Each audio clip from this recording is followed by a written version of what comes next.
Boa tarde, pessoal. Hoje é 8 de maio de 2025, 17h35. Estamos aqui na nossa jornada, Encontro de Estudos Humanistas Online, estudando Origens do Totalitarismo da Hannah Arendt. Hoje nós iremos estudar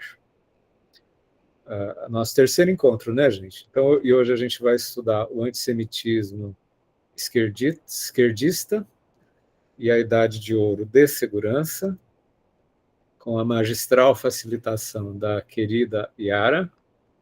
E eu já vou socializando, gente, novamente o nosso cronograma aqui nas anotações, pedindo a sensibilidade solidária, né, das pessoas se permitirem serem facilitadoras. As próximas facilitações que faltam, no mês de julho, gente, 17 de julho, são 10, 12 páginas, gente, que seja 15. 2 meses, né, gente? 70 dias para o pessoal ler 15 páginas e facilitar de uma maneira mais formal, né? Porque aqui está todo mundo aprendendo junto, ninguém é especialista em Hannah Arendt, né? Então, socializei de novo o cronograma aqui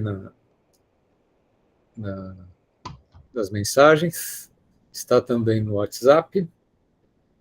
Sem mais delongas, com vocês a magistral facilitação da Yara. Olá, pessoal, boa tarde. Vou tentar manter na média do magistral aí do Fernando.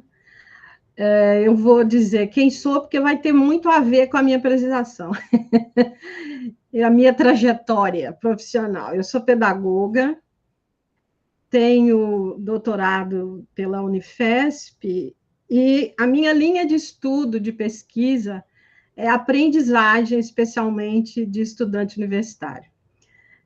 Então, quando eu li a primeira vez que li, né, esse tópico de hoje, falei, meu Deus, mas o que ela tem, o que tem a ver o título com o que ela escreveu?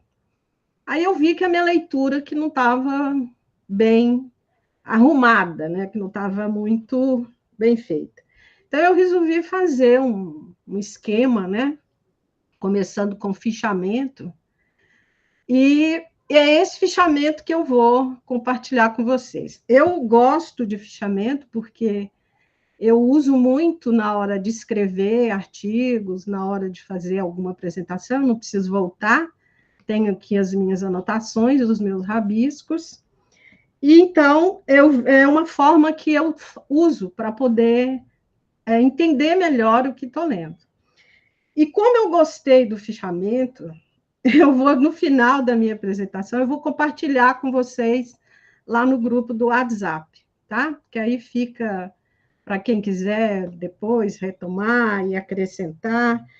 Eu vi que essa parte, ela cita muitos nomes, e eu sempre gosto de, quando cita nome, falo, pô, mas quem é esse cara? Onde é que ele nasceu? Como é que ele é? Então, no meu fichamento, eu vou ter um pequeno currículozinho de quem é essa pessoa que a Hannah Arendt cita. Então, para começar, eu quero gastar no máximo 20 minutos aí, já estou perdendo tempo aqui no papo. Então, para começar, para entender esse antissemitismo de esquerda, eu precisei retomar um pouco a parte apresentada por Guilherme, né, do 2.3, que foram os primeiros partidos antissemitas. E o que eu vi? Os nomes que eu vou pronunciar, a gente pode não estar correto, mas eu vou pronunciar como está escrito, porque é alemão, é austríaco, é francês, e eu não domino nenhuma delas. Então, eu voltei aqui naquele capelão protestante que nós conversamos na semana passada, né? Que foi a primeira pessoa assim que começou, pelo menos aparece no livro, como movimentando as massas para essa questão de slogans antissemitas. E no capítulo anterior, nós vimos que esse Stoker, ele dividiu, os seguidores dele, né, foram divididos em 2 grupos. Então, um primeiro grupo que seguiu com os ensinamentos dele, e teve também uma criação de grupos radicais. E esses grupos radicais, eles formaram pequenos partidos políticos antissemitas. E eu achei muito interessante, desde o outro, porque eles tinham como pretensão não só ser um partido político, mas é um partido político acima de todos os partidos. Também a questão de apossar-se do Estado, né? E uma ideia de uma supremacia, de ser um governo que ultrapassasse o Estado-nação, mas que fosse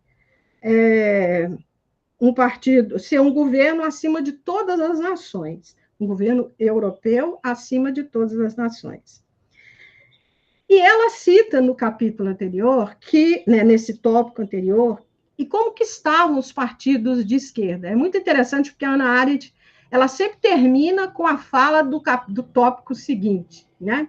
Então, no aquecimento, ela fala o seguinte, que os partidos de esquerda, enquanto essa outra galera do Stocker estava aí, Estado-nação, ser supremacia, os movimentos de esquerda, eles estavam mais voltados para as condições sociais e não estavam totalmente voltados, não era intenção deles essa questão dessa suprema autoridade europeia, porque, de certo modo, eles estavam condizentes ali com as lutas contra o Estado-nação. E ela também coloca que eles só perceberam a existência dos judeus quando o antissemitismo estava desenfreado. Ela não cita, mas eu acho que é muito voltado para o caso do Dreyfus, da França. Mas tudo bem, aí a gente entra no tópico especificamente de hoje, né? Que é o antissemitismo de esquerda. Logo no início do capítulo, ela coloca assim, né?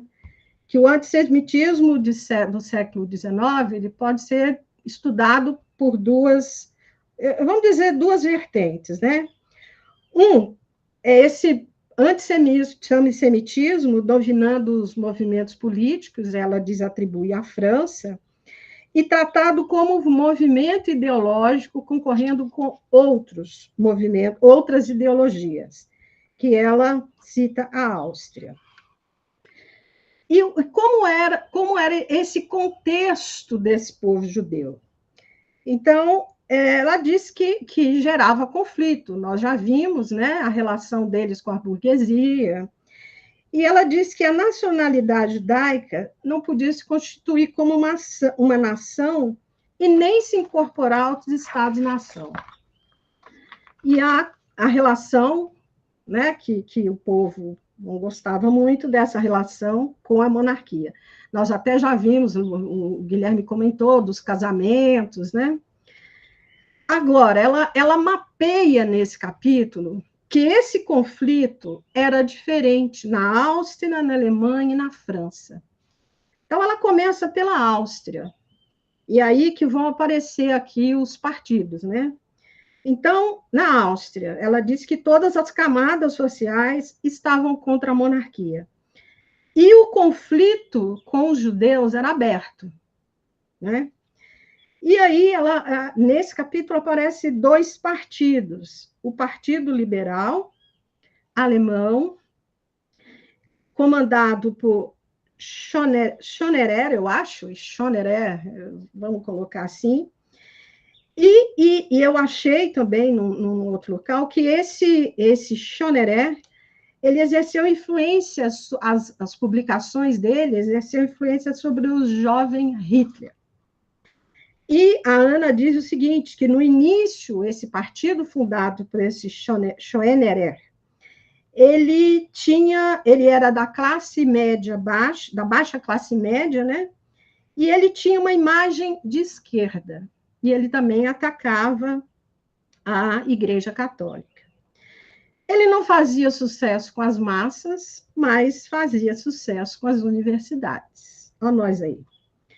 O antissemitismo de Schoenerer, inicialmente, ele lutava contra os Rothschild, e aí eu soube que o pai dele era funcionário desse pessoal. Então, ele foi uma luta bem grande contra esses Rothschild, Rothschild, não sei, contra a concessão das estradas de ferro, que ele iria ser renovada. E ele conseguiu a simpatia do movimento trabalhista. A agitação comandada por ele desencadeou na Áustria um movimento antissemita politicamente articulado. Agora, eu achei muito interessante que ela traz o seguinte: bom, mas ele conseguiu uma grande adesão forte nas províncias em que não tinham judeus, e que nem tinha judeu, nem morando e nem com comércio, não tinha judeus nessa comunidade. E nesses lugares foi uma grande adesão. Aí a gente vê, né, a força aí das mensagens, né, fake news, que vai embora. Esse partido ele foi derrotado pelo Partido Social Cristão, que foi um partido que teve um dos líderes, Lueger. Esse cara aqui também ele foi uma inspiração posterior, né, para Hitler. O Partido Social Cristão era um partido católico, aliado das forças conservadoras reacionárias, e ele tornou-se influente na Áustria republicana. E ele adotava uma atitude que ela chama de equívoca. Tinha uma hostilidade aberta aos intelectuais judeus e benevolência para os judeus comerciantes. Lá na frente a gente vai ver até que essa hostilidade tem uma certa justificativa, né?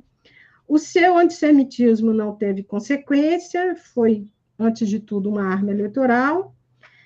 Eles eram comedidos em seus ataques contra os judeus porque não atacavam a monarquia.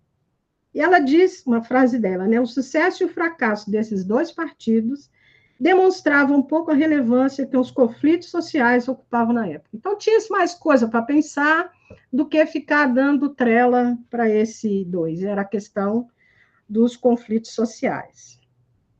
Ela parte depois para um partido da Alemanha. Então, a gente vê o seguinte, gente, eles começam atrai como um partido de esquerda, só que isso vai ganhando contorno com o tempo.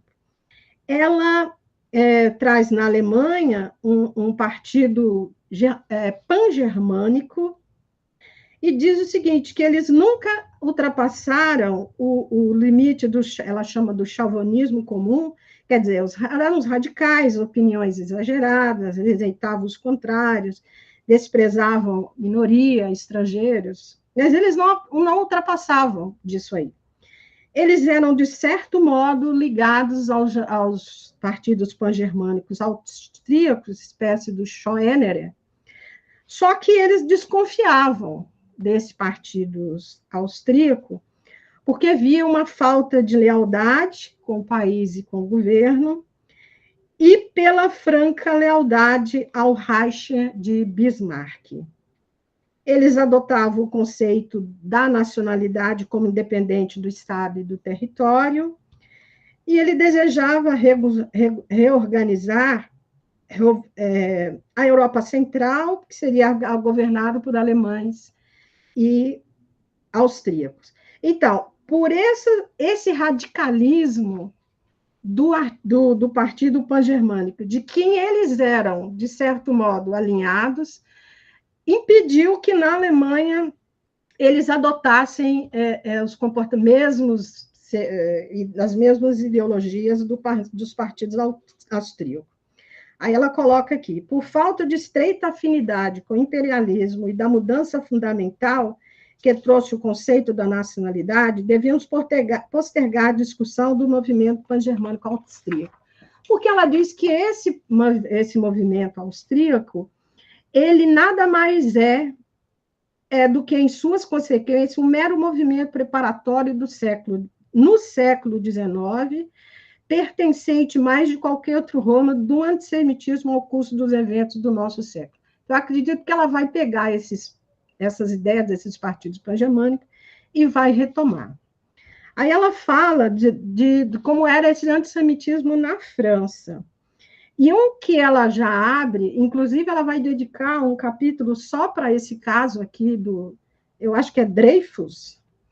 Então, Dreyfus foi um escândalo, né, político e social que marcou a história da França no final do século XIX, porque envolvia uma acusação em condenação injusta de um oficial do exército que era judeu, Alfred Dreyfus, e acusava esse Dreyfus por traição. Ele foi acusado de passar documentos militares ao exército alemão, apesar de não ter provas concretas. Mas ela vai dedicar um. Então, esse caso do Dreyfus foi tido como o mais notável exemplo do complexo erro judiciário e do antissemitismo na França. Ele trouxe à tona elementos antissemitas do século XIX, nos aspectos ideológico e político, e ela também afirma que esse antissemitismo francês ele não teve tanta influência na formação do nazismo como fator histórico. E ela diz, né, que a única modalidade do antissemitismo francês que vingou foi a xenofobia geral. E aí ela dedica aqui uma parte sobre os partidos antissemitas, que, embora eles eram violentos no ambiente interno, eles não nutriam aspirações supranacionais, porque, afinal de contas, a França era um país estruturado, era um Estado-nação mais antigo e desenvolvido da Europa, e os antissemitas, em termos de partido, não tentaram organizar um partido acima de todos os partidos. Então, eles tinham essa ideia, né, de que está naquele país, está ali naquele ambiente, era interessante para eles. Então, na França, também uma coisa que na França surge diferente, porque na Áustria, se queria atracar a monarquia, atracava os judeus. Na França, esse comportamento já era diferente, porque podia atacar os judeus separados e atacar a monarquia. Não tinha tanta essa ligação. Ela diz também sobre a influência do iluminismo nessa questão da organização desses partidos, né? Dessa ideia, né, do antissemitismo. Porque era normal, pelo iluminismo, o desprezo aos judeus. Porque eles, no iluminismo, de um modo geral, viam esses judeus como um sobrevivente da Idade Média, uns agentes financeiros e da democracia, da aristocracia, e para o escritor mais liberal, já pertencia à tradição denunciar os judeus como bárbaros. Então, e por causa do apoio dado pela Igreja ao antissemitismo, o movimento socialista francês, eles decidiram tomar posição da propaganda antissemita, principalmente no caso Delcio. Então, a gente retoma o que ela diz lá atrás, né? Porque quando surge esse caso, é como se, opa, o negócio aqui já está ultrapassando os limites. Mas mesmo eles ainda mantinham essa antipatia com os judeus, mas já viram, opa, o negócio já está indo longe demais. Então, foram os franceses que haviam produzido esse antissemita eminente e talentoso, que percebia que todo o alcance das possibilidades de arma de moldar as opiniões de massa. Então, quer dizer, então foram eles que descobriram essa condição de, tá bom, vamos, para atacar esse antissemita, vamos organizar esses protestos de massa. E uma coisa muito interessante também que eu vi aqui, que ela traz que na Áustria e na Alemanha, esse antissemitismo cresceu nos anos 70 e 80, né, do século XIX. Mas na França, isso já tinha começado 50 anos antes. Achei bem legal. E, no final, ela traz aqui algumas influências de alguns intelectuais. A coisa não sai do nada, né? Tem jornais, tem hoje vídeo do YouTube, do Twitter, e na época ela cita alguns intelectuais que influenciaram. Então, foi Toussenel, que era um francês, que foi nos anos 40, ele escreveu um livro, eu traduzi, não sei se a tradução é essa, Judeus Reis da Época, e ele foi muito percebido pela imprensa e pelo movimento de esquerda, porque ele era praticamente contra os Rothschild. Borne, que era um alemão, que ele escreveu Cartas de Paris, ele é polêmico, e eu até sugiro que a gente volte lá no livro e leia o número 54 no rodapé do capítulo. É bem interessante a história dele. Um outro francês que interferiu foi o Céline.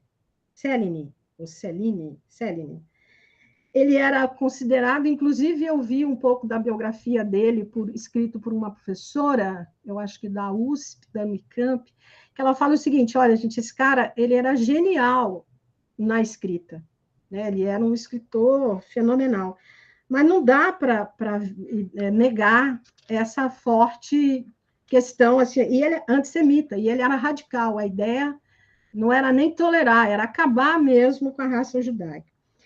E é isso, deixa eu ver. É isso aí. A Idade do Ouro é um capítulo pequenininho, é uma parte pequenininha, né? E ela chama por que esse período foi tratado como Idade do Ouro da Segurança.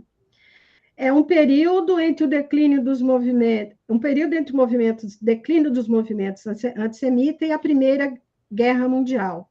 Então, quer dizer, ela até cita, até no capítulo 2, no ponto 2.3, que há um movimento, mas que depois isso cai no descrédito, cai no apagamento. O negócio ficou tão radical que caiu no apagamento. Então, esse movimento, e até a Primeira Guerra Mundial, foi um período em que os judeus, eles não estavam, esse movimento antissemita não estava tão forte.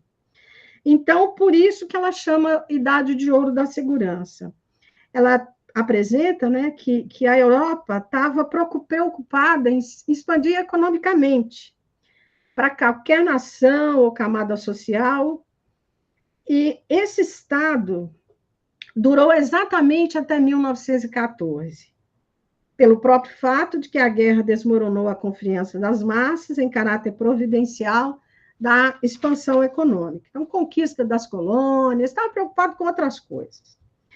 E qual foi a relação dos judeus com esse Estado, né, esse pseudo-estado de segurança?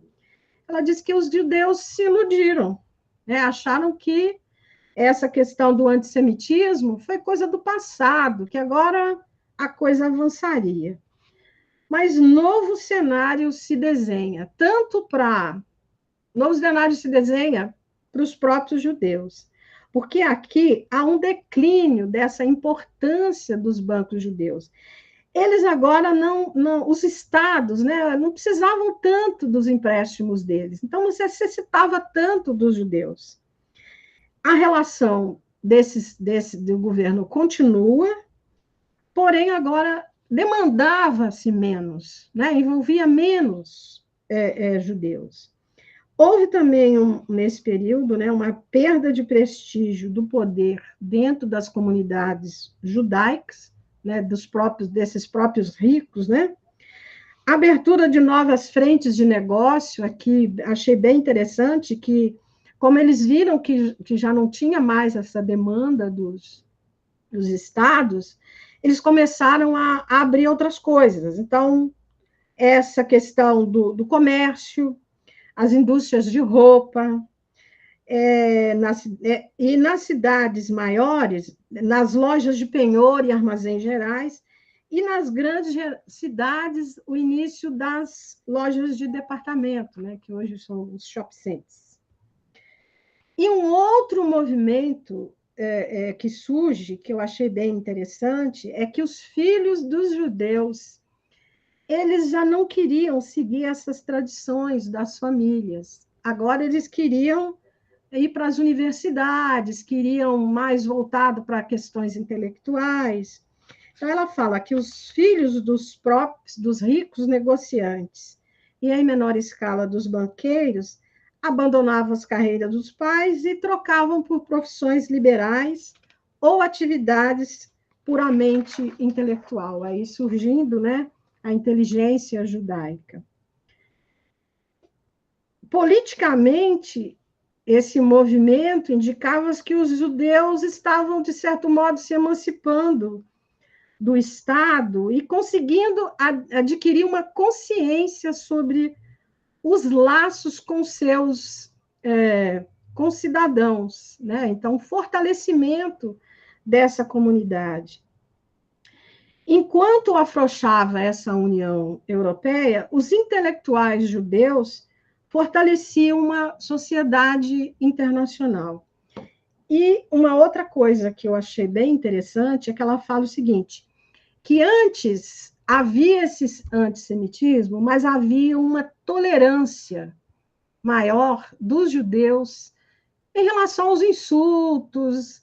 Só que com a vinda desses filhos judeus, tendo acesso mais a essa parte intelectual, essa discriminação passou a ter importância. Então, opa, vamos mudar o discurso, porque isso aí está incomodando. E aqui, hoje até a gente conversava um pouco sobre isso, quer dizer, no passado aqui no Brasil, nós vimos uma tolerância dos negros, não era tolerância, não existiam leis, né, que protegiam o racismo. Quando isso começa, nós começamos vendo a pipocar e há uma intolerância dessa comunidade, da própria sociedade, contra esses tipos de comportamento. Então, eu vi um paralelo aqui. Para terminar, né, eu vou trazer uma frase dela, que o antissemitismo, tendo perdido seu suporte com o desaparecimento das condições especiais que haviam influenciado seu desenvolvimento no século XIX, podia ser livremente elaborado por charlatões loucos naquela estranha mistura de meias-verdades e fantásticas superstições que emergiu na Europa depois de 1914, tornando-se a ideologia de todos os elementos frustrados e ressentidos. Resumindo assim o que ficou para mim, gente, dessa questão dos partidos de esquerda, é que dá para ver assim esse antagonismo, que não dá para criar uma linearidade. Sou de esquerda, estou ali ligado, mas como é um movimento de vai e volta, né? Vem um documento que esse partido de esquerda, esse movimento de esquerda, se diz aliado, mas isso vai tomando novos rumos com o passar do tempo.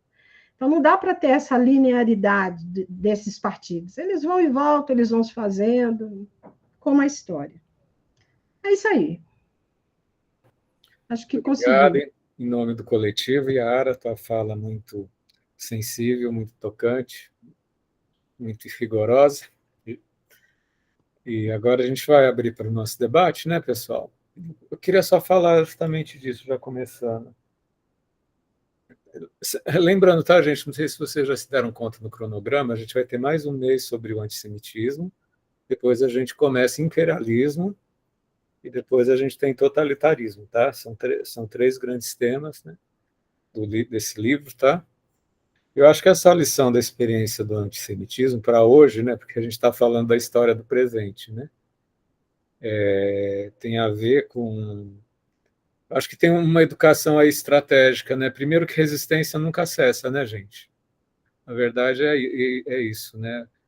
Os judeus, em alguns momentos, ingenuamente, achavam que teve uma flexibilização, um acolhimento maior, até por leis de emancipação, leis de igualdade, como a gente tem visto em outros encontros, né? Mas o diferente social ele vai estar sempre à mercê desses fluxos e refluxos, né? Dos totalitarismos, né? E como isso atua dentro de uma rede, né? Às vezes é um partido ali que vai, como a Yara colocou muito bem, um partido com interesse eleitoreiro, mas isso cria um evento de uma mentalidade de exclusão, outros jamais voltados para o antissemitismo propriamente dito, e que vai depois culminar nessa grande espiral de terror que é o Holocausto, né? Que é a Segunda Grande Guerra, né?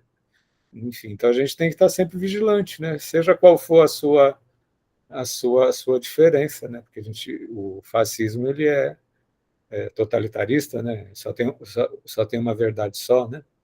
Enfim, então acho que para mim tem sido uma aula de estratégias contemporâneas, entendeu?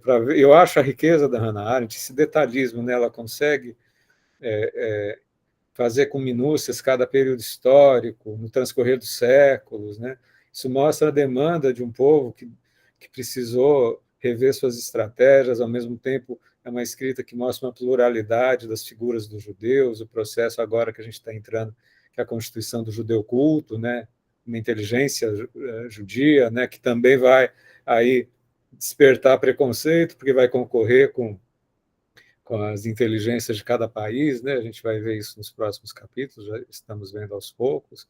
Então, acho que é uma aula de estratégia contemporânea, de como se desenha um mapeamento das opressões, né? Na qual todos nós estamos à mercê, gente. A gente acha que a democracia do Brasil é muito frágil, né, gente? E como hoje em dia, com as redes sociais, como isso é manipulado, né? Como isso, toda semana tem uma distorção de notícia, né? E como não existem vítimas e algozes na história, né? É uma relação de forças de poder, né? Aliado a um aprendizado de que, na medida em que o judeu perdeu o poder, ele ficou mais vulnerável, né? Como, às vezes, as pessoas que são diferentes precisam se munir ou de conhecimento, ou de política, ou de poder financeiro, enfim, para se afirmar, né, gente? Isso daí não estamos falando de judeus, estamos falando de todos nós, né, gente? Como a afirmação da existência, dentro de certos arranjos sócio-históricos, demanda toda uma mobilização da gente, né? Para mim, o que a gente está estudando é sobre nós mesmos, sabe? Independente de você ser judeu ou não. Gente, só mais umas questões de ordem. A Yara acabou de passar a lista de presença, lembrem, a lista de presença ela só passa durante o encontro. Quem tiver 75% de presença vai ter uma certificação, embora para isso, para mim, é um complemento, não é principal, né? Está aqui para aprender, não para principalmente ter certificado, né? Eu vou passar pela terceira vez hoje aqui o cronograma, gente. Por gentileza, quem ainda não se voluntariou, tá vendo? É uma experiência tranquila, já teve 3 falas, é uma facilitação. É alguém que vai puxar a conversa, né? Aqui é uma relação horizontal, não é sala de aula, não é defesa de tese, a gente está conversando, compartilhando experiência. Pois, mais uma vez, tem datas a partir de julho, gente, são 70 dias. 70 dias. São 15 páginas. Ter 3, 4 páginas por noite, 3, 4 dias você já fez a leitura. Semana que vem a gente vai ter a Rosa, né, Rosa? Né? Rosa aí tá firme. Isso aí. Né? Depois, daqui a 15 dias, a gente tem o Renan. Né? Renan está aqui também. E é isso, gente. Vamos abrir para a nossa partilha, né? Quem gostaria de comentar, levanta a mão.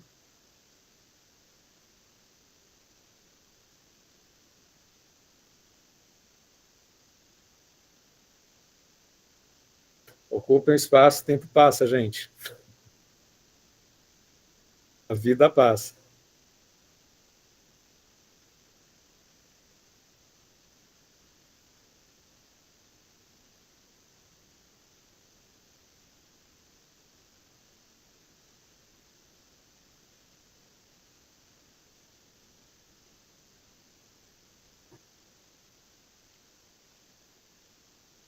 Quem quer comentar?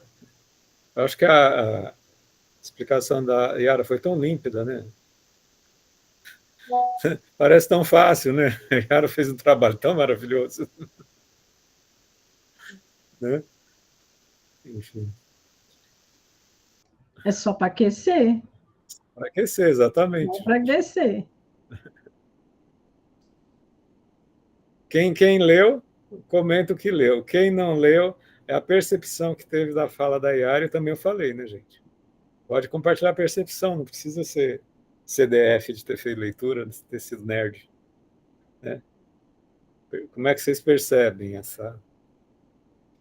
essa relação toda, né? Essa ilusão de segurança, essa transversalidade dos partidos, né? Esse relevo dos partidos, né?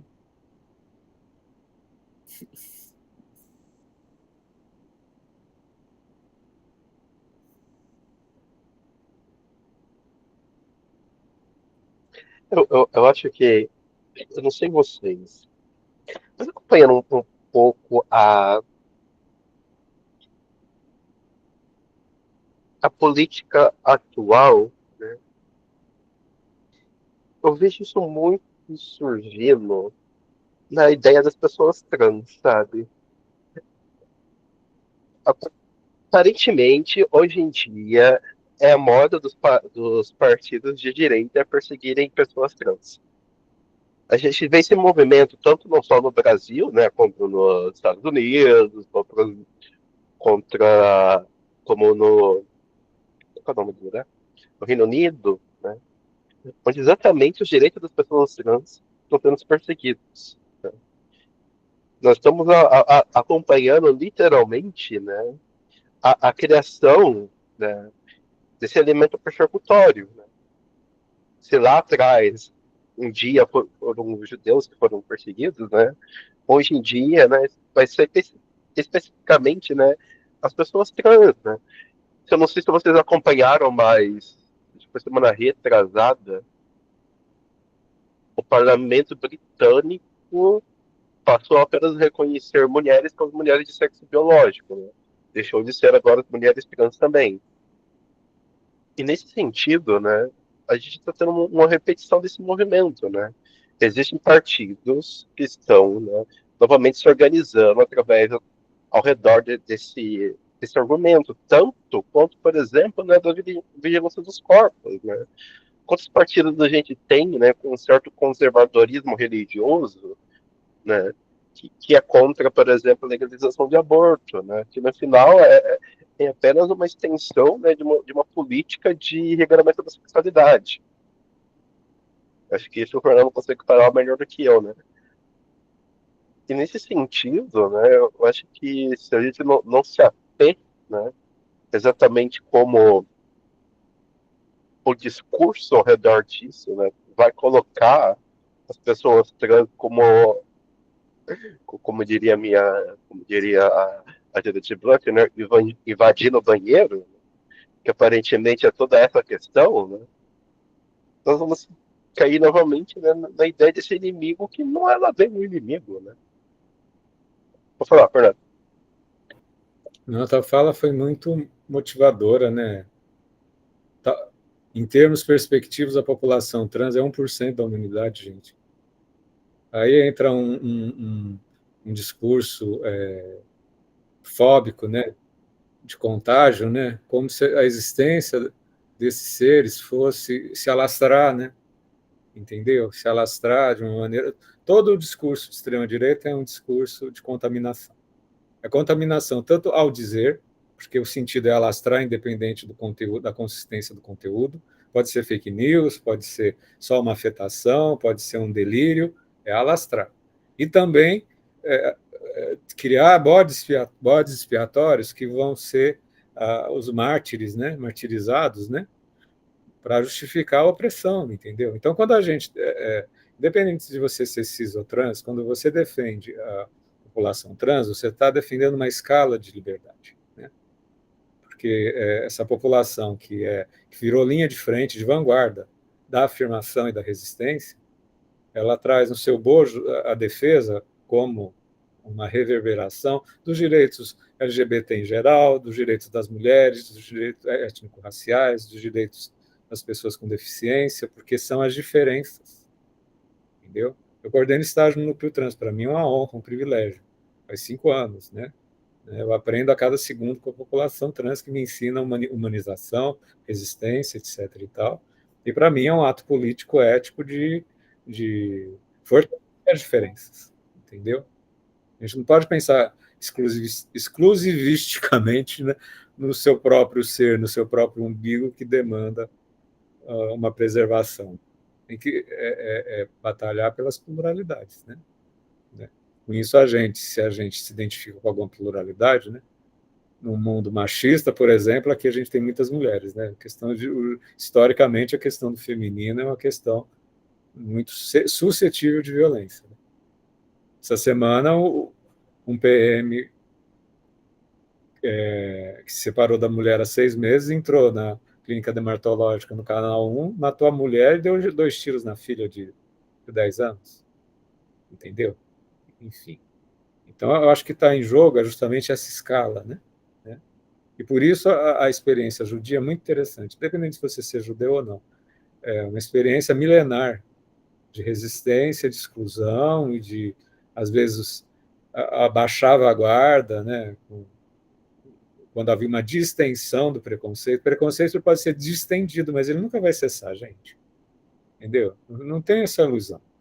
Não é porque a gente, às vezes, no Brasil tem meia dúzia de direitos humanos, né, precariamente defendidos, né, que isso vai estar eternamente garantido. Né? A gente via na fala dos golpistas, né, de janeiro, dizendo vamos criar campos de concentração, gente. Né? Entenda, gente. A gente estava quase hoje nos Estados Unidos, gente, estão criando Guantánamo, né, etc., a pretexto dos imigrantes. Tem outras categorias que não são só do ponto de vista das pluralidades, são os imigrantes, os refugiados, né? Entendeu? Refugiado, então, gente, uma categoria que está suscetível à anulação de qualquer referencial de humanização, entendeu? Então, entendam a oportunidade que a gente está tendo de fazer esse estudo e, de preferência, fazer facilitação também. A gente cresce muito. Né? Yara levantou a mão? Sim, porque quando o Guilherme traz essa questão da população trans, né, como hoje perseguida, mas me chamou a atenção nas últimas eleições, os partidos de direita, eles colocando mulheres trans com uma fala extremamente conservadora, como candidatas dos partidos de esquerda, de direita.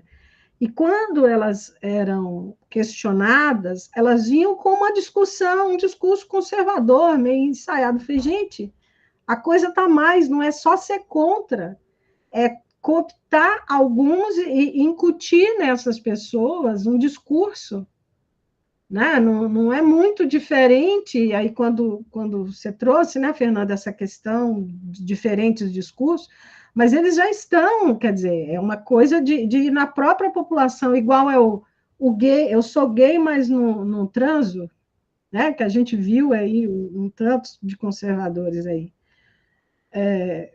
É estranho, né? Eu sou gay, mas sou cristão. Né? Como é que é isso, gente? Como é que é isso? Né? Agora, e quando você traz essa questão da democracia no Brasil é frágil, mas a gente achava que a democracia americana era forte, né? Era livre. E hoje a gente vê que com o sopro também está indo para o brejo.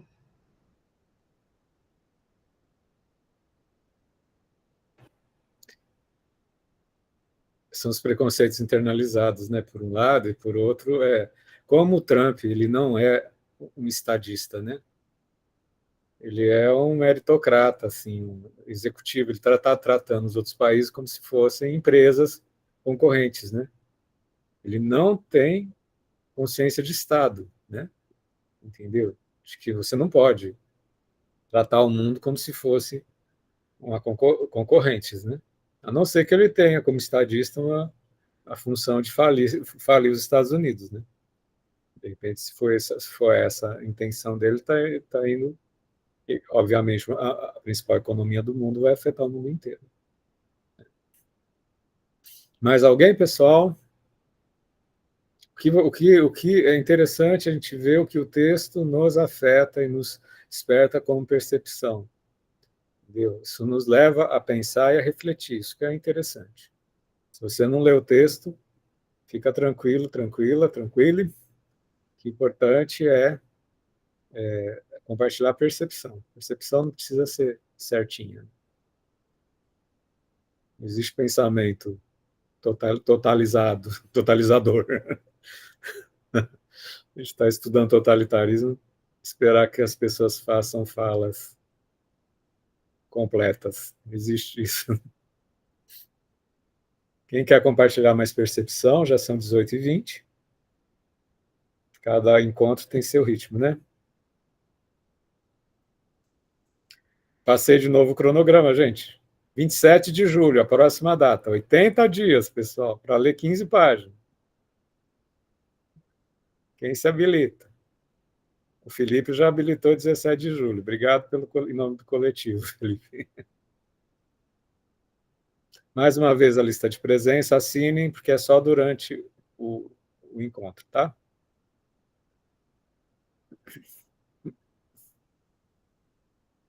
E a Elisa colocou, se alguém às vezes não quiser falar, pode digitar, tá, gente?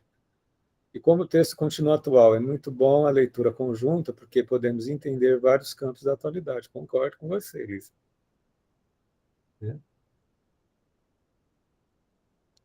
Adelaide, tem uma lista de presença para você clicar. Você clica e aí você assina a lista de presença, tá? Põe de novo, por favor, Iara. Aí ela põe de novo. Ai, obrigada. Eu sempre tenho dificuldade com essa lista de presença. Tamo junto. Visitante, agora onde está? Vou colocar de novo, é só clicar no azulzinho. Clicar no azulzinho. Pessoal, mais alguém? Lembrando que semana que vem, spoiler da semana, o trailer da semana que vem é nossa querida Rosa Isabel vai debater o 2.3 e o 3.1, que são os judeus e a sociedade, entre o pária e o novo rico. Página se você tem a versão da companhia de bolso, é da página 93 a 111. Se não, você procure 2.3 e 3.1, tá? Os judeus e a sociedade entre o pária e o novo rico. Lembrando que a monitoria vai disponibilizar em breve o encontro de hoje. Já temos 2 encontros anteriores no YouTube lançado no mundo, tá? Quem não viu os encontros passados pode retomar pelo YouTube. Guilherme levantou a mão? Eu acho engraçado você falando da companhia de bolsos como se não fosse essa a única edição que existisse no Brasil. Tem outra, eu não tem. Na dúvida, né? Vai que lançaram uma ontem. Não sei. Vai lançar uma ontem. Se bem que eu comprei esse livro faz 5 anos quando você me prometeu, né? Esse livro. Eu prometi há 5 anos atrás, gente. Olha como eu tardo, mas não falho. Eu também comprei nessa época. Gente, a gente já tá mal começando, mal no sentido de tempo, mas bem no sentido da dedicação, né? Mas quem quiser dar sugestões para o ano que vem, tá? Porque a gente vai com essa jornada até dezembro, né? Estamos já começando a pensar a versão 2026, tá? Deixem no WhatsApp sugestões. Eu queria citar aqui... Eu estou pensando em Adorno, né? Eu estou pensando em, sei lá, não sei ainda direito. Vamos ver o seminário de Zólico. De novo, Heidegger? Eu sou heideggeriano, no final das contas. Mas, enfim, eu queria ler uma passagem que está na página 88. A Europa estava demasiado ocupada em expandir-se economicamente para que qualquer nação ou camada social levasse a sério as questões políticas. Tudo podia continuar, porque ninguém se importava. Ou, nas palavras penetrantes desse cara aí, Chesterton, a existência de tudo está se prolongando ao negar quem desiste. Gente, eu acho que essa citação aqui resume todo o estado da sociedade ocidental, né? Desde daquele, desde a Primeira Guerra até hoje em dia, né? A gente faz questão de não perceber a, a floresta pegando fogo ao nosso redor porque a gente tem que produzir. Né? Eu acho que aqui a questão, né, que eu acho muito interessante, já que alguém não quer ler os seminários de Zolifon, né, onde a gente vai discutir isso, é o fato, né, de que o totalitarismo ele, talvez só possa existir, né, em um contexto no qual a própria existência do ser humano seja ameaçada. Porque nós estamos sendo esmagados pelo ritmo de produção. Não há espaço para pensar, para existir, para se formar comunidades. Só há espaço para trabalhar. Né? E não é nenhum trabalho, né? Nas próprias palavras da Hannah Arendt, edifica a alma. Mas é um trabalho meramente reprodutivo. Talvez, e pior disso, né? Reprodutivo, né? Para o bem do capitalismo. Onde tudo que se tem é voltado para a produção, né? Você vai procurar algum lugar, né? Uma maneira de tentar escapar disso. Né? Que no final é o totalitarismo. Se eu ascender a uma posição superior a todos e qualquer outro, eu posso subjacer os outros, né? E nisso conseguir promulgar, né, uma superioridade na minha própria existência. Finalmente existir. Eu sempre lembro, eu tenho isso. Se alguém quiser comentar, comenta que eu vou pegar um outro livro aqui, tá? Mas eu já volto. Foi pegar outro livro. Eu sempre gosto desse. Ah, cadê? Tem um livro da Hannah Arendt, que é literalmente o único outro livro dela que eu li. E é A Promessa da Política. Ah, deixa eu desligar essa coisa.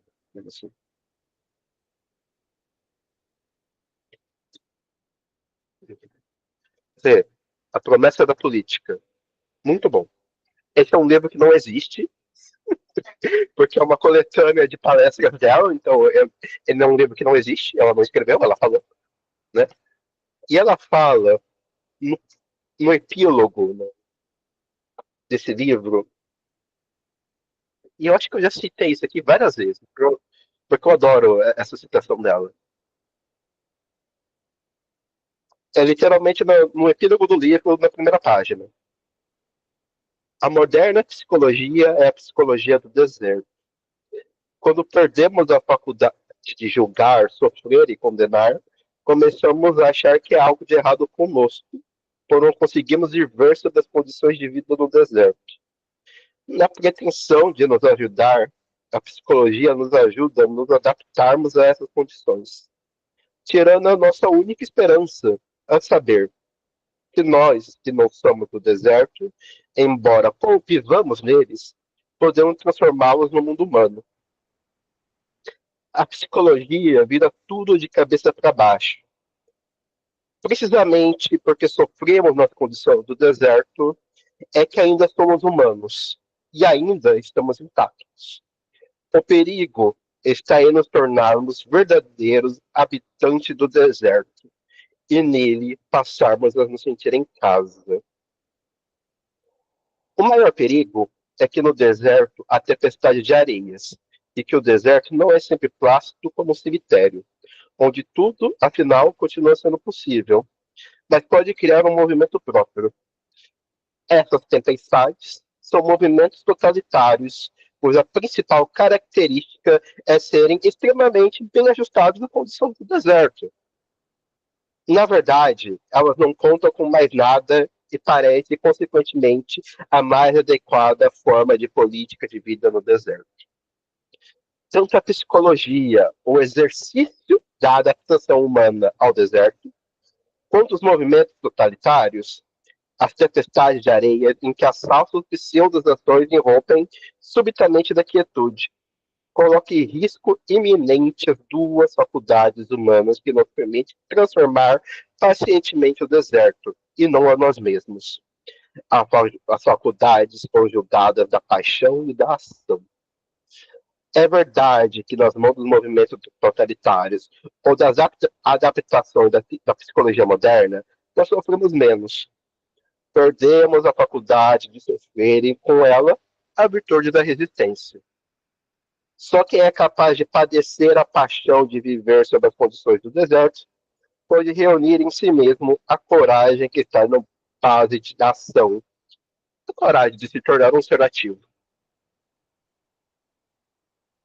Ora, eu acho que a normalidade faz para a gente a convocação mais básica de todos, né? Não convoca a ação política. Ao invés de queremos obedecer os outros, né? Transformar o mundo que nós vivemos. Eu acho muito bonito que ela equivale o movimento totalitário à psicologia. Eu só concordo com ela. Eu só acho que quanto mais estudo psicologia, mais eu entendo que a psicologia é a prova da falta da capacidade humana de conviver uns com os outros. É essa ciência normalizadora, né? Vendida com papel celofane, né? A psicologia, né? Com a melhor das intenções. E não é sempre isso. E não é sempre isso. Tudo que a gente faz para subjacer o outro é com a melhor das intenções, tanto para a gente quanto para o outro. Porque na maioria das vezes a destruição é a salvação. Sim. Aqui a Ângela colocou: acredito que estamos vivendo tudo o que aconteceu nos campos de concentração de forma potencializada e sem muros devido à massificação do discurso de ódio através da manipulação das redes sociais. A propaganda utilizada na Alemanha contra os judeus hoje se expande para todos os espectros de minoria. Muito lúcida a tua colocação, Ângela. Quem quiser comentar, quem quiser colocar, digitar também questões aqui nas mensagens, tá? Estamos encaminhando para o nosso final, pessoal. Cada dia tem seu ritmo. Semana que vem teremos a generosa e dedicada facilitação da Rosa. Temos 28 encontros. Queria agradecer aos 18 participantes que já preencheram suas facilitações. Só faltam 10 a partir de agosto. Né? Quem vai... Entrem no cronograma para preencher sua partilha, né? Sua gota nesse oceano. Dá um bem-estar muito grande. Se solidarizar, né? Porque o conto de estudo também é uma resistência, né, gente? Então é isso, pessoal. Vou finalizar a gravação. Quem quiser conversar mais um pouquinho depois, a gente conversa, tá? Grande abraço. Em breve no YouTube esse encontro.